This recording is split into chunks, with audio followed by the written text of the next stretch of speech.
Hi, nice to meet you. My name is Bradley Hi, Bowerpool. nice to meet you, Rachel Schaefer. Thank you for taking the time to interview with me. Happy to help.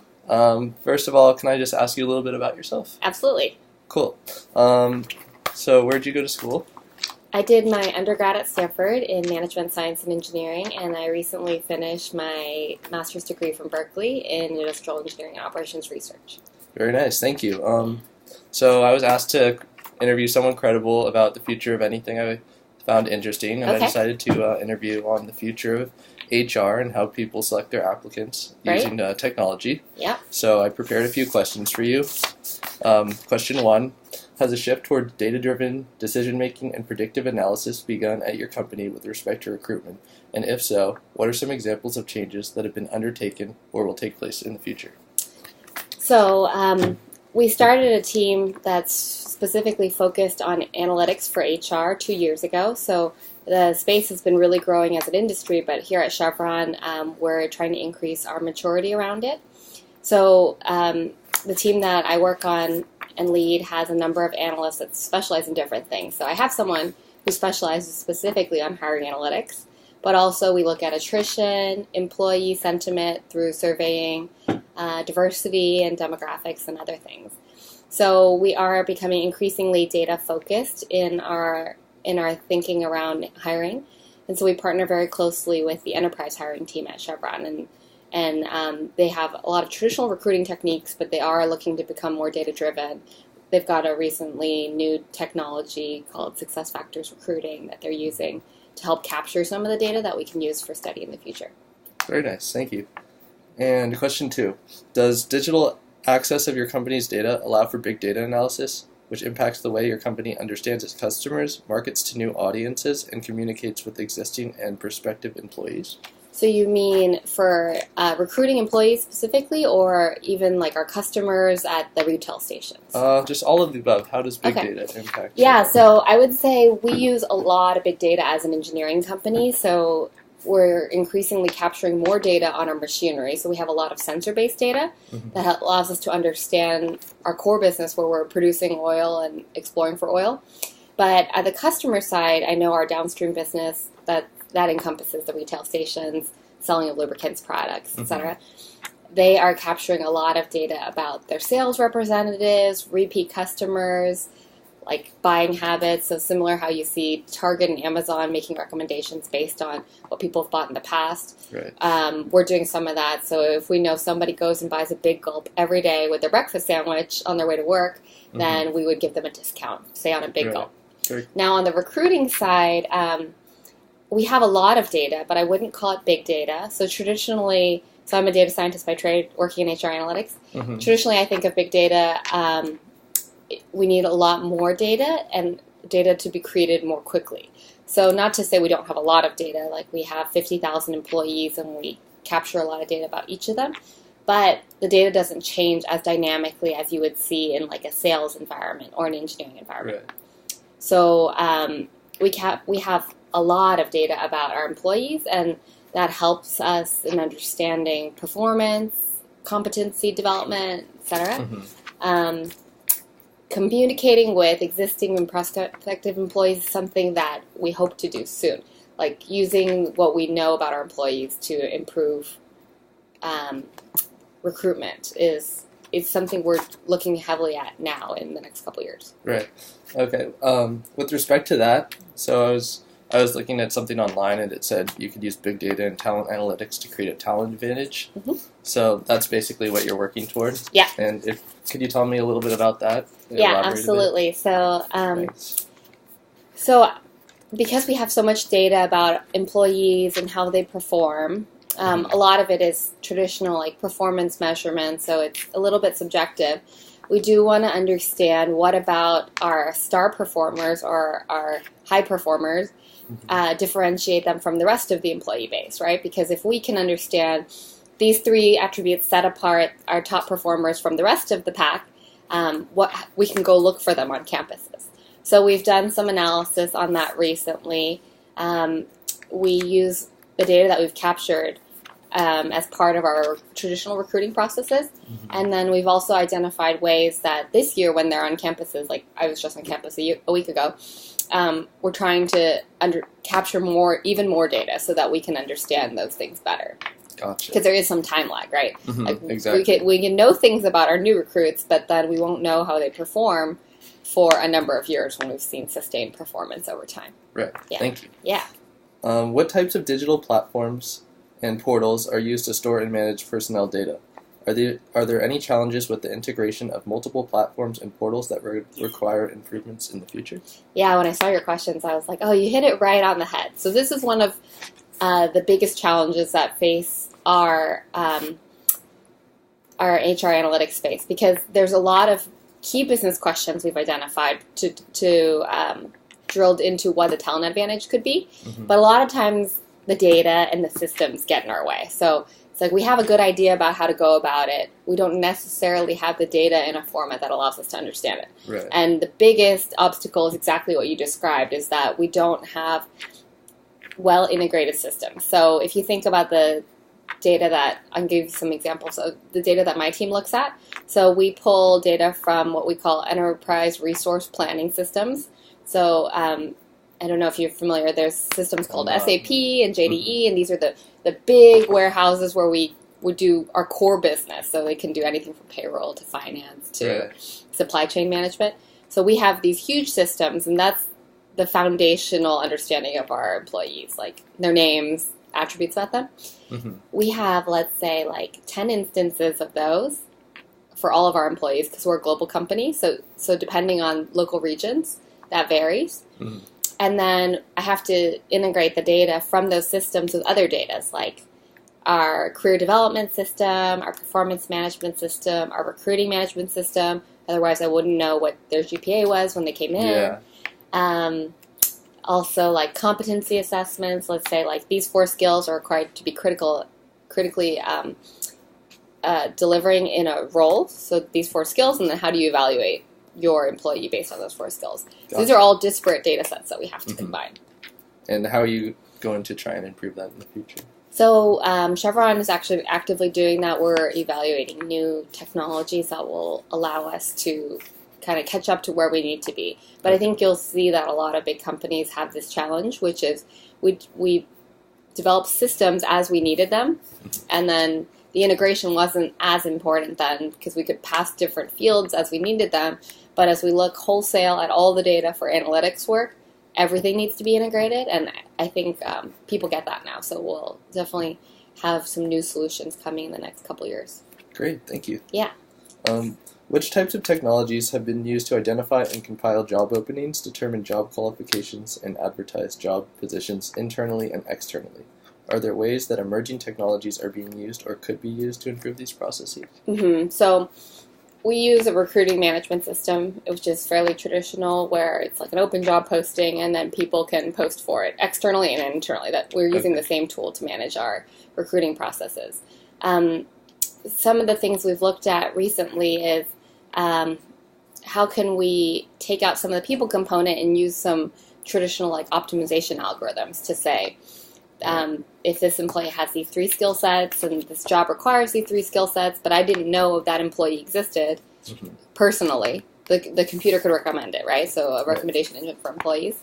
So that's something that we're looking at. And I think it's what I would liken it most to is if you have any pre-med friends, the stable matching that they do for residency programs, what they do is like a list of candidates and a list of jobs. They try to optimize across them. So right now, I think we do a very good job with our people and our people processes to say these 3 people and these 3 jobs probably match. But then when it gets larger or there's people who aren't in the pool identified, it's harder to recognize where those people are, and they may be a better fit for a job, but I didn't know that they existed because I'm only capable of knowing so many people, right? That's right, yeah. Perfect. Thank you. What about the applicant screening process? In what way does your company use emerging technologies to identify the applicant pool? Are you aware of other technologies that could be used to improve the process? Applicant screening, like after the point at which they've applied? Yes. So right now we use very light text analytics to review resumes and cover letters to look for some key phrases. Okay. But I think that should be getting more sophisticated in the near term as well. Okay. Yeah. Cool. Did you have any examples you read about that were interesting?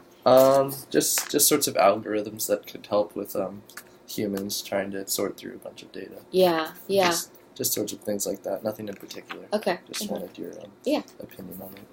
So in the future, it's basically going to get better and better, and then. Yeah, I'm of the camp that we can lean heavily on algorithms to help us identify talent, but when you take out the human component altogether, it can be worrisome. So I think we'll have probably a good balance of, like, we still have a huge staff of recruiters who are actively looking at the best candidates and evaluating and then ranking them. Great. Yeah.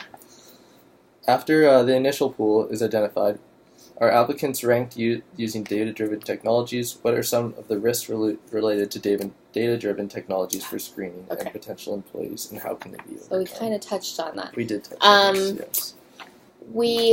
We don't rank them with any special technology. So after the point at which we've interviewed and evaluated candidates, we are using like a consistent ranking system, but we don't use any new technologies to calibrate across the rankings, if that's what you're asking. Okay, yeah.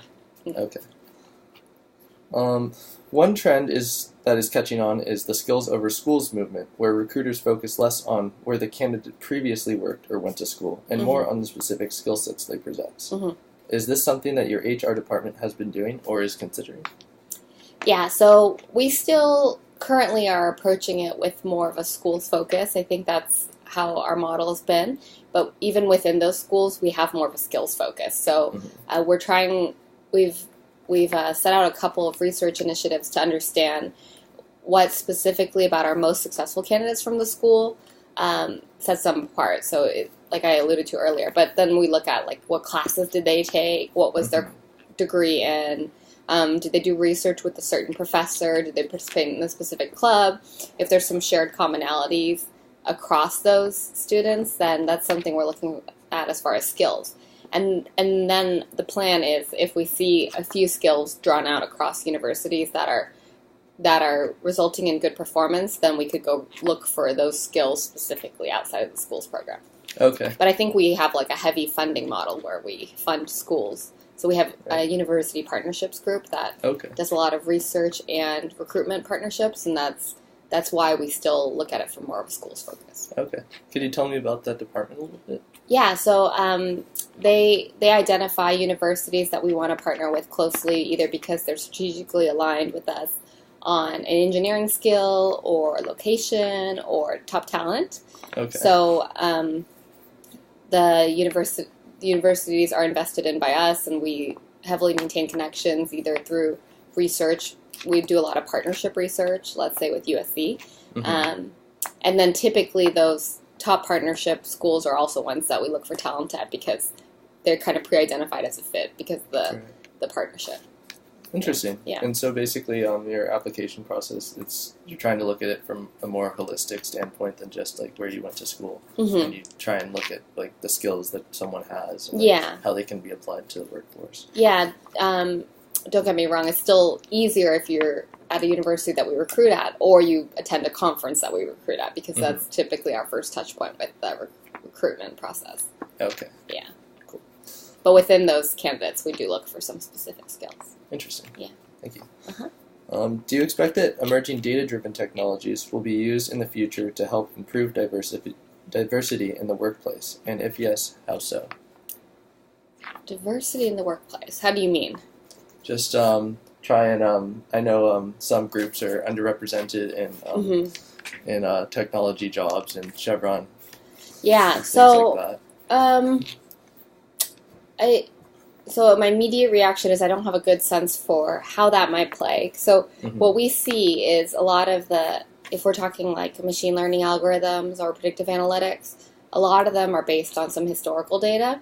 And when we look at people data, not just for HR, but across any kind of study that includes people data, a lot of times it encodes biases in it. So if we have a bias towards under-hiring a certain diversity group, that bias will continue to grow if we say we're going to use these algorithms solely. So I think this is actually where the people component becomes more critical, where we make sure that we have a balanced slate. Like there's a Harvard Business Review study that they recently did on like women in leadership positions, and they say if you have 4 top candidates for a job, you have to make sure if you have 2 of them in the slate, they're statistically significantly more likely to pick a woman than if there's 1 in the slate.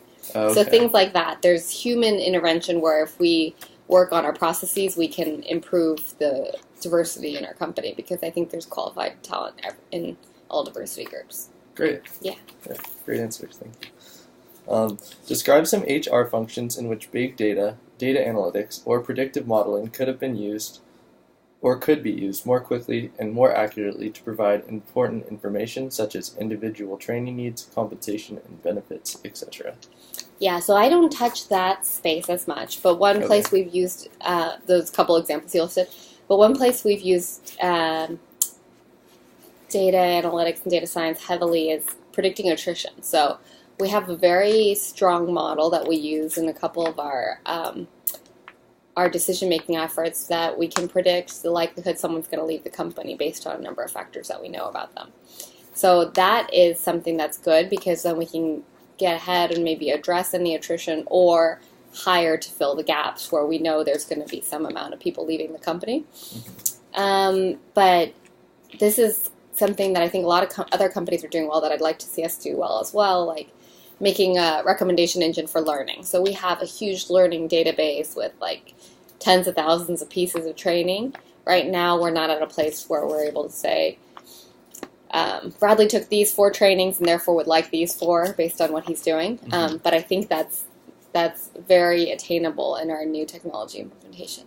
And what sector is working on that, just out of curiosity? Like what companies? Or you said this, you don't really touch on this, but is Chevron? Oh, yeah. Just because the way that our group is designed, I don't touch on benefits and compensation. Okay. Does anyone at Chevron really?